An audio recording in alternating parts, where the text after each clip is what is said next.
welcome to Movie World. And guess what? We're coming to you from Canada, British Columbia to be exact.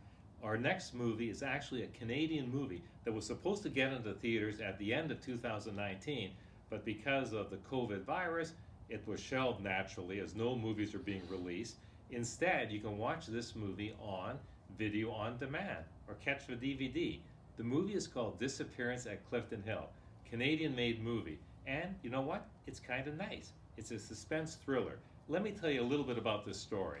The movie is set in Niagara Falls in the Ajax area of Toronto. Beautiful country.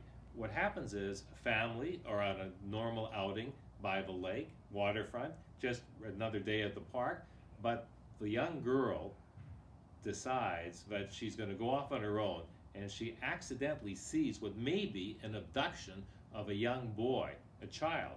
Naturally, when she goes to her parents, they don't believe it, so nothing comes of it. But this girl is traumatized. Imagine seeing an abduction in her eyes, in her mind. Well, let's flash forward about 20 or so years. Now, the girl is older, she's a young woman. She happens to have to go back to this town, Niagara Falls, because her mother passed away and left her and her younger sister a hotel.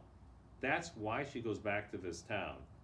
During that stay, that homecoming, the woman decides to do some investigating because she just can't get that image of the abduction out of her mind.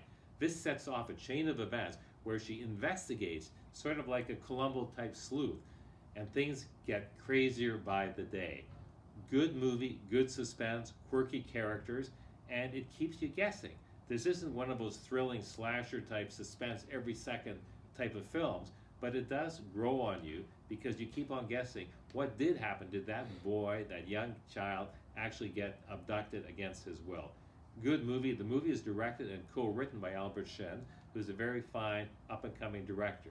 On a scale of 1 to 10, with that beautiful Toronto, Ontario, Niagara Falls scenery and good performances from a cast of literally unknown actors from a Hollywood box office standpoint, but they give it all. It just shows how good Canadian talent really is. Quirky, entertaining, enjoyable, and a Canadian movie, but you actually partly paid for it because the movie is partially funded by Telefilm Canada. So you've got a stake in this movie. If you want to see something that's not Hollywood, that's not glitzy, but has good local performers, I recommend seeing Disappearance at Clifton.